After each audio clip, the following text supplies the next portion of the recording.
2, las patologías de la adenohipófisis.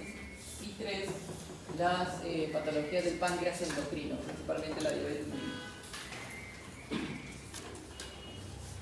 Y vamos a recordar, como siempre, pues, ciencias básicas, ¿no? Porque todo esto se basa en anatomía, en fisiología, en histología.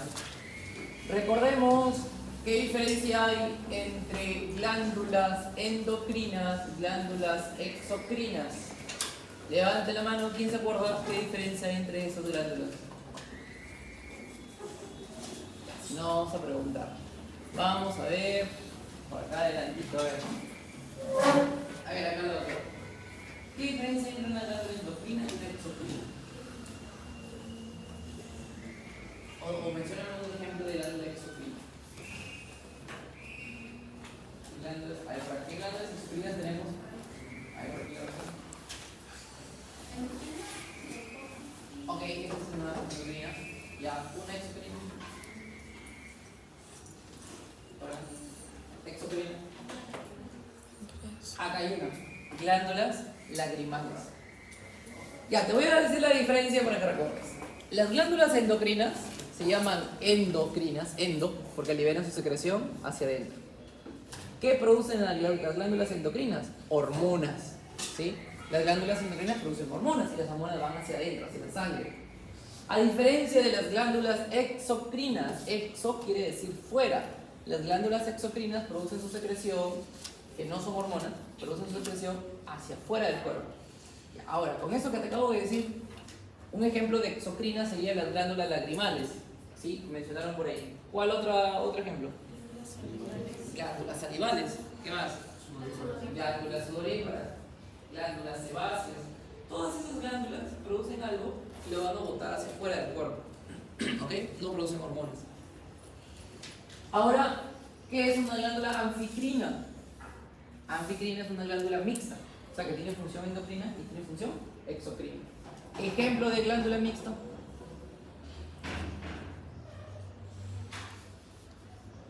Una de las más conocidas es el páncreas. El páncreas, que ahora vamos a estudiar hoy día, tiene una parte endocrina y una parte exocrina. A ver, dime, ¿qué produce el páncreas? Las glándulas parótidas son glándulas salivales, son exocrinas. ¿Qué produce el páncreas? ¿Qué hormonas produce el páncreas? Insulina, glucagón.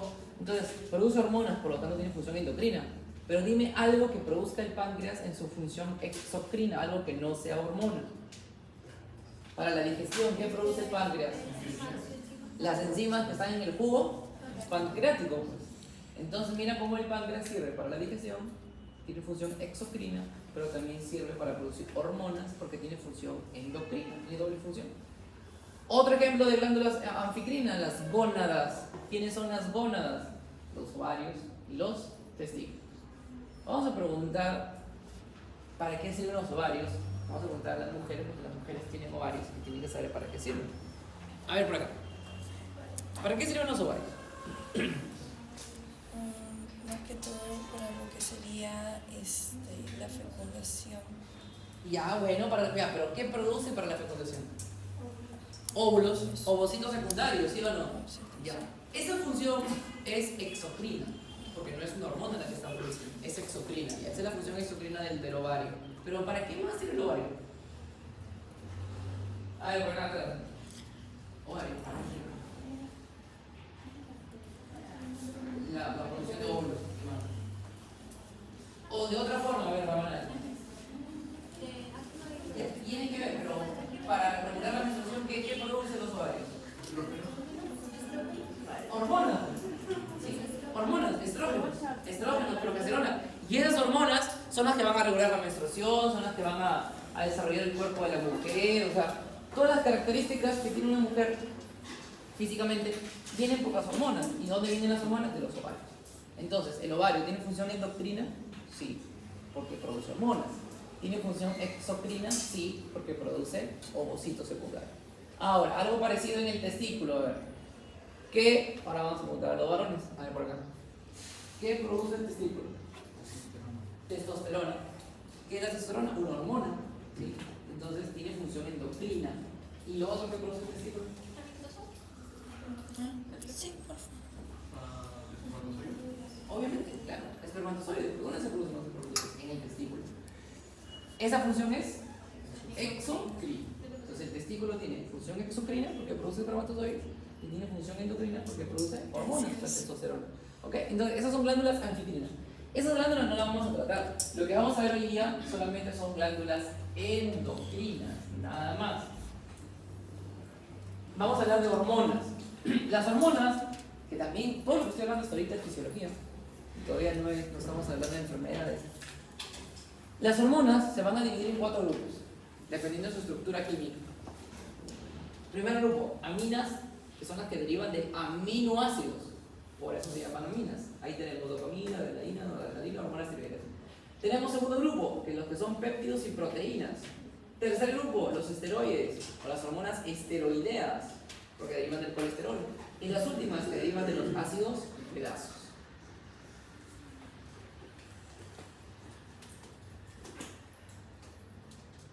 Vas a apuntar lo siguiente. Existen hormonas que son hidrosolubles y existen hormonas que son liposolubles. ¿Qué significa hidrosoluble? ¿Se disuelve en agua? Que se disuelve en agua. Liposoluble, que se disuelve en grasa, en líquido. Y si una hormona es hidrosoluble, ¿se podrá disolver en grasa? No, porque el agua y la grasa no se pueden mezclar.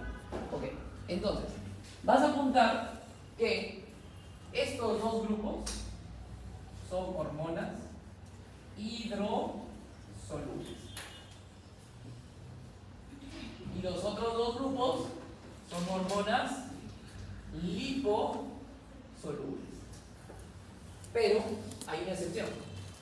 Esta hormona tiroidea es liposoluble. Listo, o sea, todas estas hormonas menos las tiroideas son hidro. Y las de allá con las tiroideas son liposolubles. ¿Sí? Ahorita te voy a explicar por qué es importante saber eso. Hidrosolubles y liposolubles. A ver, es importante por esta razón. Ahí en el libro ustedes habrán visto estos esquemitas. Te lo voy a explicar, mira, muy fácil. Esto es la célula. Esta es la membrana celular. ¿Ok? Esta es la primera hormona. Bueno, la hormona. La hormona, antes de eso, quiero mejor que a veces lo tienen claro. ¿Cuál es el objetivo de una hormona? Mensajero. Exactamente. La hormona es un mensajero. ¿Sí? La hormona es esa. La hormona es algo que el cuerpo libera para que vaya de un punto hasta otro punto. Ese es el objetivo de una hormona. En palabras simples es como si fuera un rápido. Va de un punto a otro punto. ¿Ok? Nada. No sé si hemos usado la opción de RappiFavor. Hay una opción que es RappiFavor, que quieres recoger algo, ¿no? Cuando lleva las llaves de tal punto a tal punto. Viene el Rappi, agarra la llave, se la lleva por allá. Eso mismo hace una hormona. La hormona se produce en un órgano y actúa en otro órgano que está lejos. Ejemplo, mira, un ejemplo muy fácil, ¿ah? La prolactina. ¿Dónde se produce la prolactina? En la hipófisis. ¿Dónde está tu hipófisis? Está dentro de tu cráneo, ¿no? Dentro del cráneo. Está en el encéfalo, ¿sí? Ya. La prolactina se produce acá.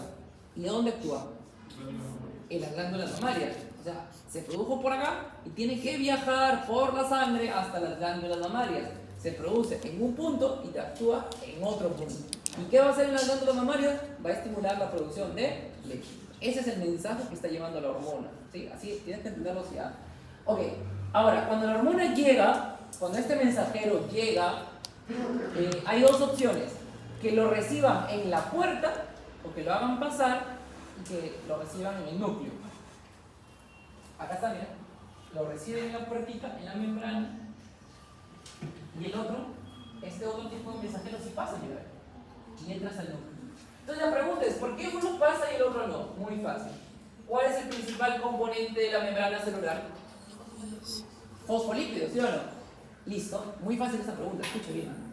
Si el principal componente de la membrana celular son los fosfolípidos, ¿qué hormona crees tú que puede atravesar la membrana porque se va a disolver entre esos fosfolípidos y va a poder atravesar? ¿Las hormonas hidrosolubles o las hormonas liposolubles? Las liposolubles. Y acá se nota claramente cómo esta hormona, que es liposoluble, se mete entre los lípidos y puede atravesar. En cambio, esta hormona, que es hidrosoluble, no puede hacer eso. Por eso que solamente llega hasta la puerta, nada más, hasta este receptor. Entonces, ahí por favor apúntale acá. ¿Qué le vas a poner acá? ¿Hormona hidro o lipo? Hidro. Apúntale ya, hidro. Y acá le vas a poner hormona liposoluble. ¿Muy bien? Y listo. Ahora, si la hormona hidrosoluble no puede pasar la membrana, no puede, porque es hidrosoluble, solamente se queda en el receptor, quiere decir que no va a poder llevar su mensaje hasta adentro. Entonces, adentro alguien va a tener que hacerla de segundo mensajero. Acá está, mira, de segundo mensajero. Un ejemplo clásico de segundo mensajero es este, el AMP cíclico. ¿Sí? Entonces, ¿por qué necesita segundo mensajero esta hormona? Porque no ha podido pasar.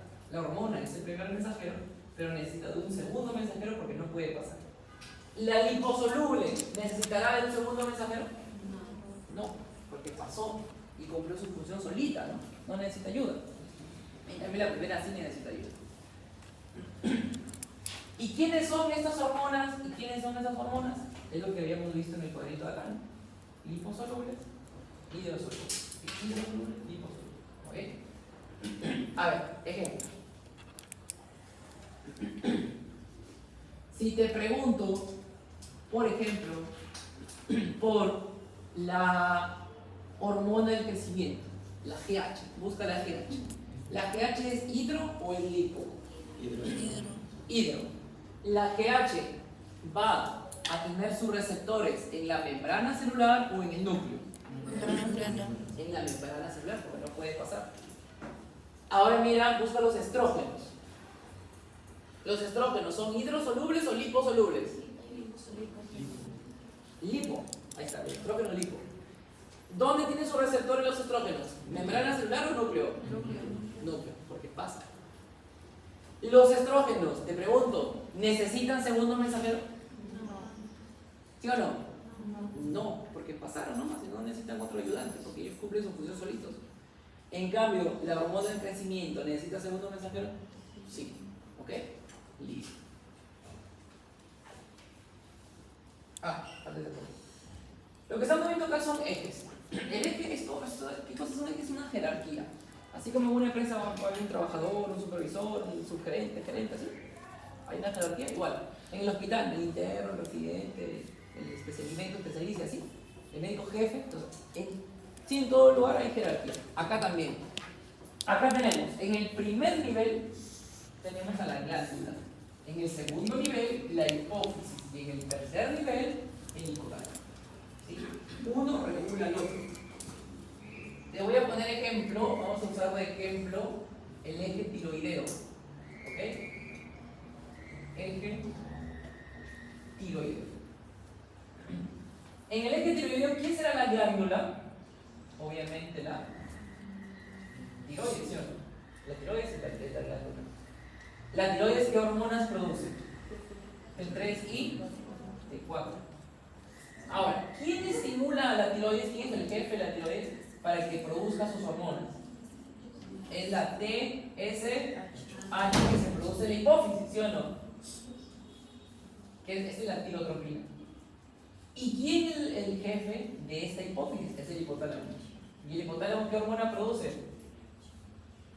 TRH, que significa hormona liberadora de tirotropina. Siempre se lee al revés porque está en inglés. Hormona liberadora, liberada en inglés es con R. Hormona liberadora de tirotropina.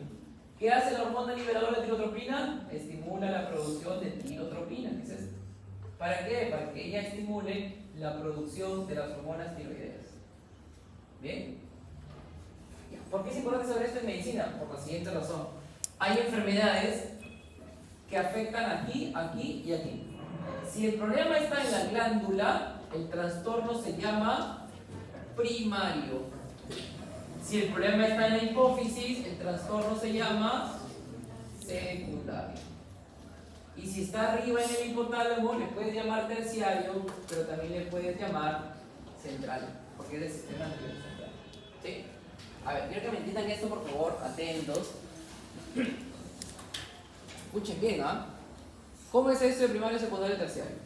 Vamos a suponer que tienes hipertiroidismo. A ver, Ramírez me acaba de llegar recién. Ramírez tiene hipertiroidismo.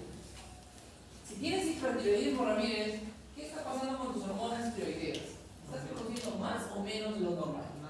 Más de lo normal porque tienes hipertiroidismo, ¿sí? Estamos bien así todos, ¿no? Ya.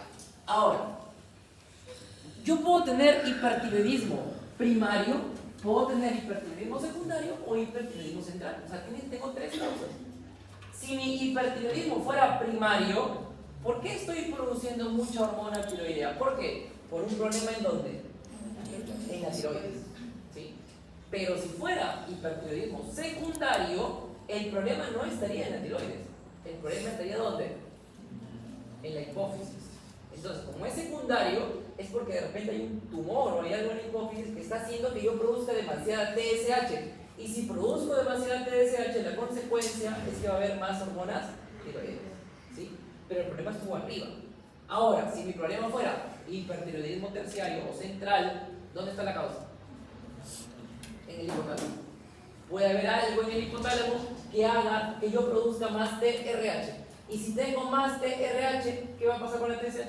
Va a aumentar. Y si tengo más TSH, ¿qué va a pasar con las hormonas tiroideas? Va a aumentar. Entonces, ¿sí se entiende la idea o no? ¿Sí? Yo puedo tener hipertiroidismo causado a este nivel o a este o a este. O sea, al final los tres van a hacer que haya exceso de hormonas tiroideas. Pero la diferencia está dónde se produce el problema. Si el problema está en la glándula es primario, si el problema está en la hipófisis es secundario, si el problema está en el hipotálamo es central. ¿Ok? Listo, creo que así se entendió. Y terminamos esta primera parte con la disfunción, en general, cómo se agrupan las disfunciones endocrinas. Tenemos acá un cuadrito del Harrison de Medicina Interna, donde podemos agrupar las patologías endocrinas en tres grupos. Aquellas que tienen hiperfunción, como lo que expliqué el hipertiroidismo, hiperfunción, o sea que hay mucha hormona, hipofunción, o sea que están produciéndose menos, o hay resistencia a las hormonas. Mira, ahí hay distintas causas. Por ejemplo, ¿por qué puedes tener hiperfunción de una hormona? ¿Por qué puedes producir demasiada hormona? Uno, porque tengas un tumor, benigno o maligno. Dos, porque tienes un problema autoinmune, o porque tengas una infección, o por iatrogenia. ¿Quién sabe qué es iatrogenia? Un daño por procedimiento quirúrgico. Correcto, por procedimiento médico en general. Iatrogenia, es una palabra que van a escuchar mucho. Iatrogenia es algo causado por el médico, ¿sí? Algo por un mal procedimiento, por una mala indicación, eso es iatrogenia, ¿ok? Y mira qué dice ahí, ejemplo de iatrogenia, ¿qué dice al costado? Síndrome de Cushing. Y ahora te cuento un caso que me pasó en la pandemia. Yo atiendo a una señora que tú la veías y su carita estaba hinchada, su cuerpo hinchado. Tú la veías y eras gordita, pero la señora no era gordita, me dijo, yo no soy gordita, yo he sido flaquita. Ahorita usted me ve así porque estoy hinchada. Entonces, ¿qué había pasado con esta señora? ¿Te acuerdas toda la pandemia? ¿Qué se recomendaba tomar? A ver, ¿qué medicamentos han escuchado ustedes? Acitromicina. Hay un montón, a ver, dígame, no creo que nunca hayan escuchado ningún medicamento, ¿no? Ya, ivermectina, ¿qué más? Acitromicina, ¿qué más? Cetrazona, hasta penicilina. Ya, si quieres ser más exagerado, hasta el dióxido de cloro lo han recomendado. Ahora, ¿tú has escuchado que por ahí hay gente que decía que tome corticoides? ¿No escucharon los corticoides? Muchos pensaban que tenían que tomar corticoides porque el COVID inflamaba, entonces toma corticoides para que desinflame y así no te empeores. Entonces muchos médicos empezaron a recetar corticoides. A la señora le habían recomendado prednisona, que es un corticoide, le habían recomendado por una semana. ¿Okay? Estaba de más la recomendación, ¿eh? Pero además de esa recomendación mala, la señora comete el error de tomarse la prednisona un mes. O sea, al parecer no entendió bien la recomendación y habrá dicho, mejor me tomo un mes porque quizás es más, ¿no? Me va a proteger mejor y se toma un mes.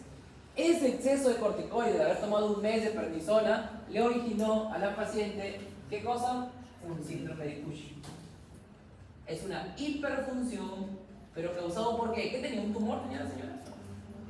Había sido causado por iatrogenia, ¿okay? Una mala indicación. Entonces, hay distintas causas de hiperfunción y también hay distintas causas de hipofunción que están muy parecidas: autoinmune, iatrogénica, infecciosa, puede haber mutaciones. E incluso esta, mira, hemorragia, ejemplo, síndrome de Sheehan. ¿Alguien sabe qué es síndrome de Sheehan? El síndrome de Sheehan se produce por hemorragia postparto. Una mujer cuando da luz, si pierdes demasiada sangre en el parto, te puede llevar a esa hemorragia de la hipófisis. El síndrome de Sheehan es una hemorragia en la hipófisis. Y por último,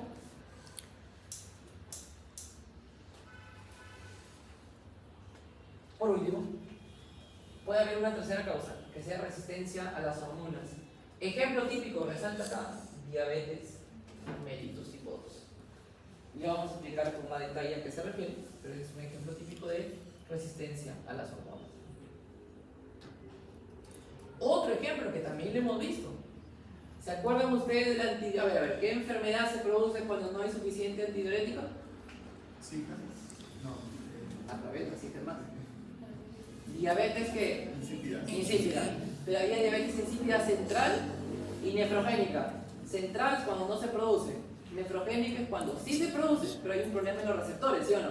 O sea, que hay resistencia a la antidiurética. La antidiurética es la vasopresina, ¿sí o no? Entonces acá está. Vasopresina es un problema de resistencia a las hormonas.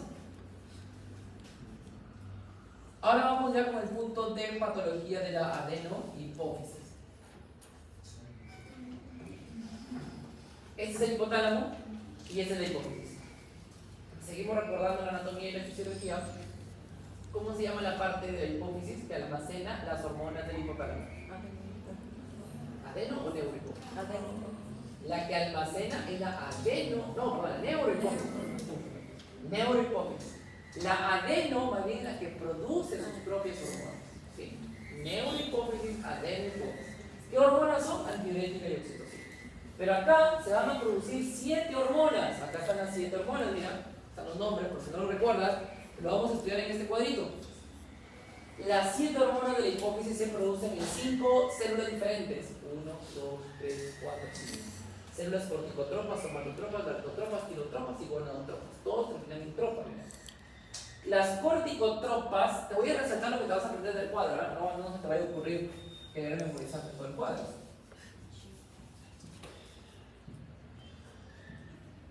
Mira, primero, obviamente, el título y la hormona principal, muy importante la hormona. ¿Qué hormona produce las células corticotropas? Produce la... ¿Qué significa POMC? ¿Alguien sabe? Significa propiomelaanocortina. Ya, eso está escrito en el libro, así que lo revisan. Ahora, mira acá. De esta hormona salen dos: ACTH y MSH. ¿Qué producen las somatotropas? La GH. ¿Qué significa GH? Hormona de crecimiento. Crecimiento en inglés es con G.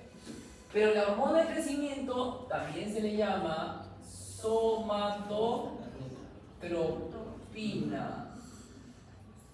Es lo mismo, con la somatotropina. Las lactotropas, ¿qué produce? Prolactina. La tirotropa, ¿qué produce? TSH, que también le llamamos tirotropina. ¿Y las gonadotropas, qué produce? FSH y LH. ¿Qué significa FSH? Folículo estimulante. ¿Y la LH? Luteinizante, ¿no? Ok. Entonces, ¿cuántas células hay? ¿Cuántos tipos de células hay? 5 células. 1, 2, 3, 4, 5. ¿Pero cuántas hormonas se producen en total? 7.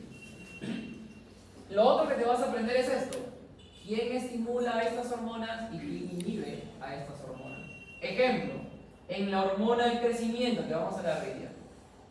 ¿Qué significa esto? Lo vas a leer al revés porque está en inglés. La H es hormona. Yo te había dicho que la R era liberar. Hormona liberadora de la hormona del crecimiento. Eso significa GHRH. Esa la estimula a la del crecimiento. Pero hay otra que la inhibe. ¿Quién es la que la inhibe?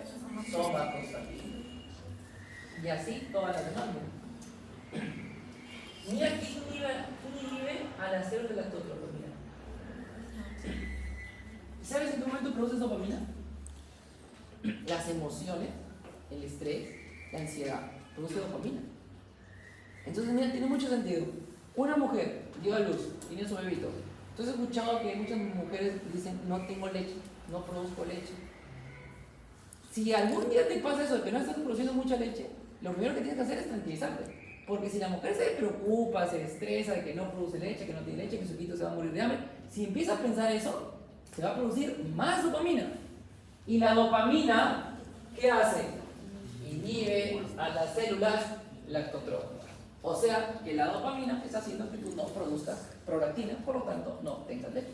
Entonces, lo primero que hacer en esos casos es tranquilizar a la mamá y explicarle que sí se va a producir, porque toda mujer, cuando da luz, va a producir leche, es algo natural.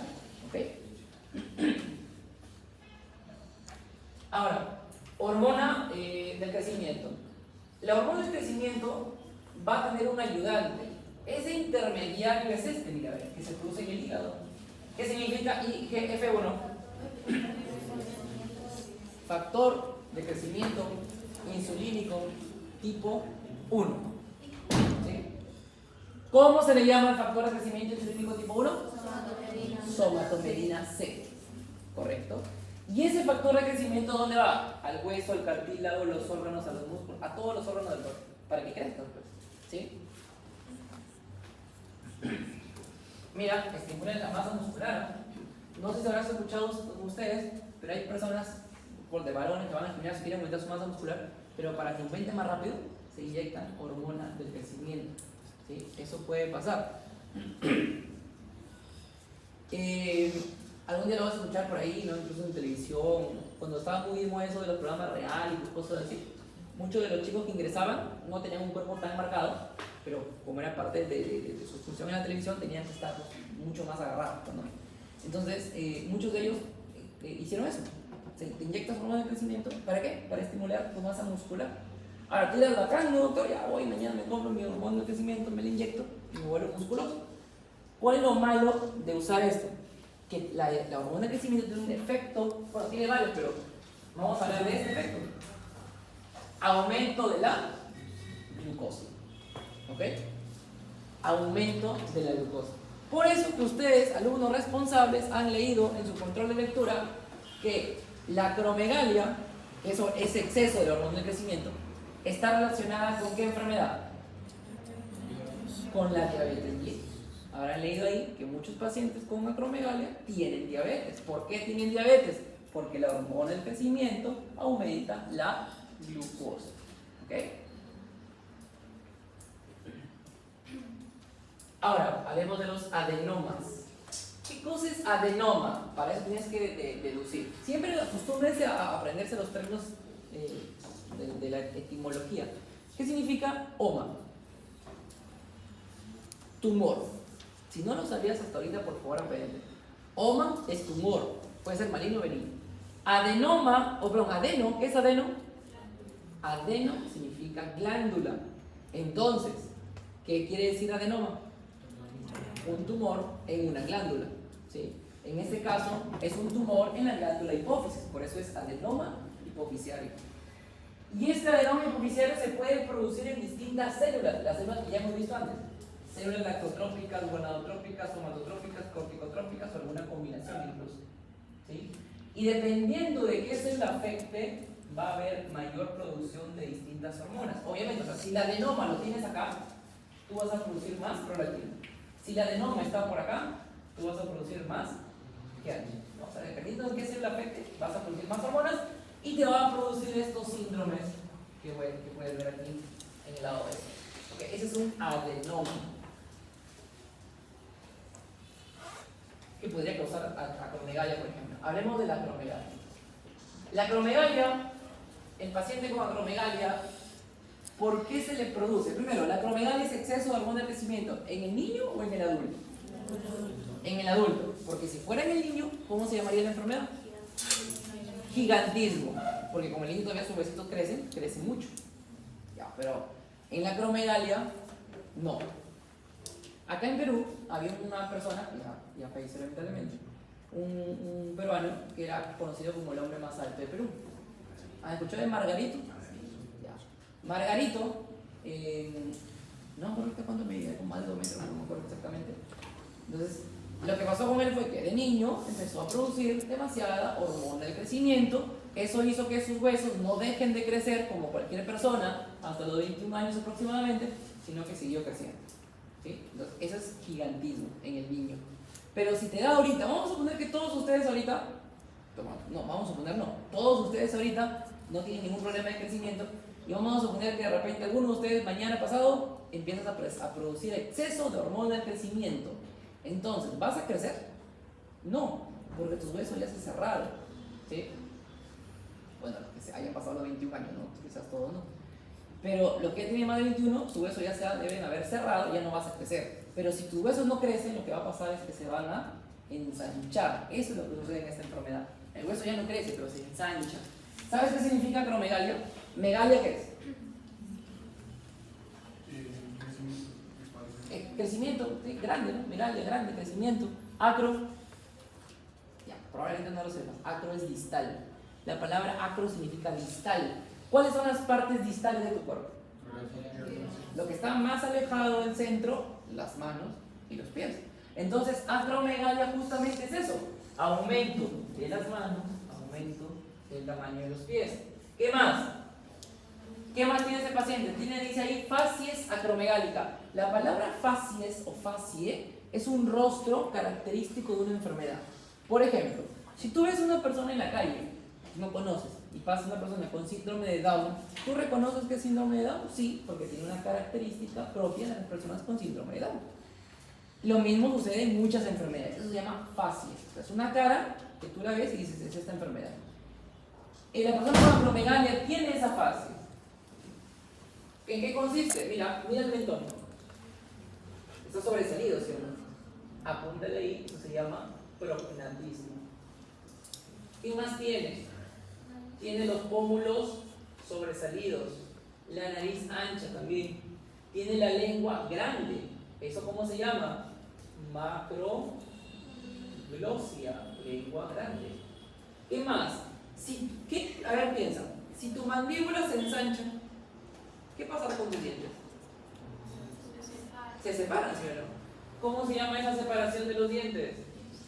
Diastema. Entonces, todas esas características son propias del rostro de una persona con acromegalia. ¿Qué más tiene? Crecimiento de la tiroides, llamado óseo. ¿Qué más tiene? Hipertensión, tórax entonel. Habíamos dicho que tiene alteraciones de la glucosa también. Probablemente tenga diabetes. Disfunción sexual, artritis degenerativa y neuropatías periféricas. ¿Cómo se manifiesta la neuropatía periférica? El paciente te va a decir que tiene parestesia. Bueno, no te lo voy a decir con esta palabra, obviamente. El paciente te dice, doctor, siento que mis piernas me queman, siento hormigueos en los pies, siento adormecimiento en las manos. Todo lo que te acabo de decir se llama parestesia. ¿Por qué? Porque esta enfermedad afecta a los nervios. ¿Ok? Todo eso es la acromegalia. Todo eso es el caso clínico típico de la acromegalia.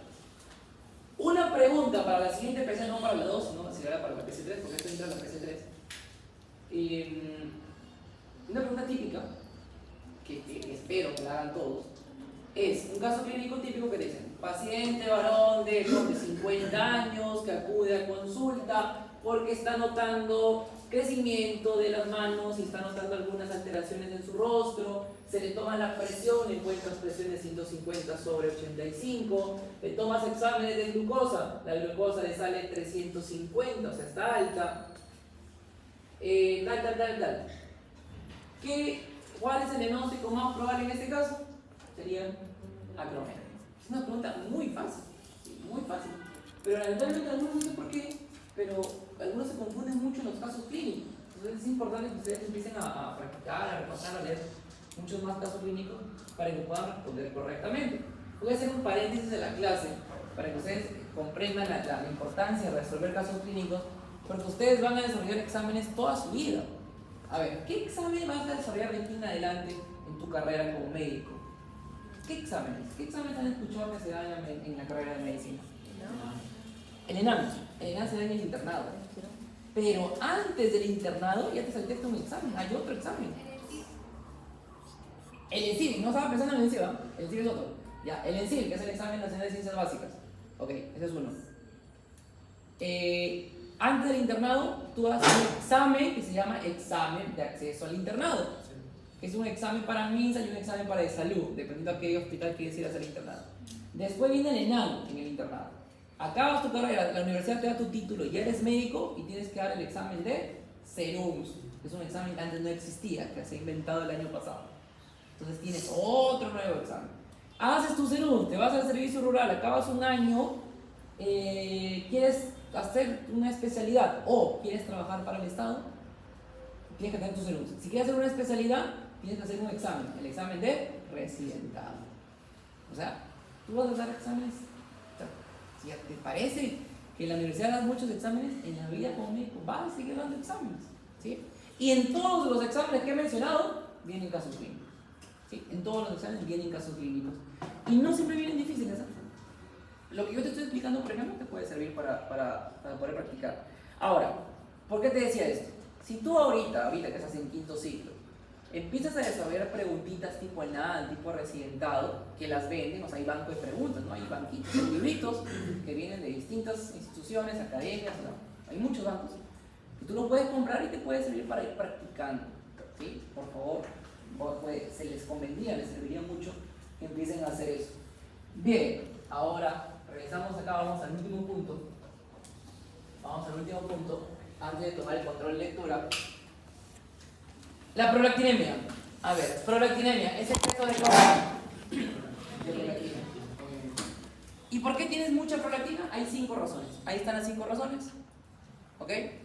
Cuando tú tienes un paciente, ojo, porque algún día les puede pasar con el paciente o les puede pasar a ustedes, si son mujeres. Escucha bien. Te llega una paciente joven y te dice: doctor, estoy preocupada porque me está saliendo leche por las mamas y yo no estoy embarazada y nunca he estado embarazada. Si la paciente googlea sus síntomas y pone secreción de leche por las mamas, cuando no estoy embarazada, Google le va a decir que tiene un tumor en la hipófisis. Eso es lo que le va a salir. Porque esa es una opción, es verdad. Una opción es que tenga un tumor en la hipófisis, ¿sí? Pero no es la única. Primero, que sea una hipersecreción fisiológica, que esté embarazada. Segundo, que sea un tumor, o que haya un problema en el infundíbulo de la hipófisis, o que tenga una enfermedad sistémica, o por último, que sea por un fármaco. Entonces, si tú te llegas a consulta a esa persona y tú le empiezas a preguntar en la anamnesis, cuando empiezas a preguntar, y la persona te dice: doctor, me han diagnosticado depresión hace un par de meses y me han recomendado fluoxetina. Entonces, tú ves en esta lista y acá está la fluoxetina. Esta fluoxetina puede hacer que la mujer produzca exceso de prolactina. Entonces no tendría un tumor, tiene exceso o tiene prolactinemia por el medicamento, ¿sí? Y la causa más sencilla que algún día les va a pasar, escúchame bien, es esta: estimulación de la pared del tórax. Una mujer embarazada, cuando dio a luz, ¿qué estímulo recibe para empezar a producir prolactina? ¿Qué tiene que hacer el bebito para producir prolactina? Succionar el pezón. Cuando el cuerpo de la mujer detecta que hay succión del pezón, le avisa a la hipófisis que produzca prolactina. Es lo lógico, ¿sí o no? Ok, no quiero entrar mucho en detalles, pero si la mujer recibe ese tipo de estímulos, va a haber producción de prolactina, aunque no haya estado embarazada. Ok, entonces tengan cuidado con eso, porque algún día puede ser, una vez pasa a ustedes, le va a pasar a un paciente que va a llegar preocupado, digo, porque he tenido pacientes así, y al final puede que no sea nada de eso, sino que sea solamente ese estímulo. Muy bien. Vamos con el control de lectura. Guarden.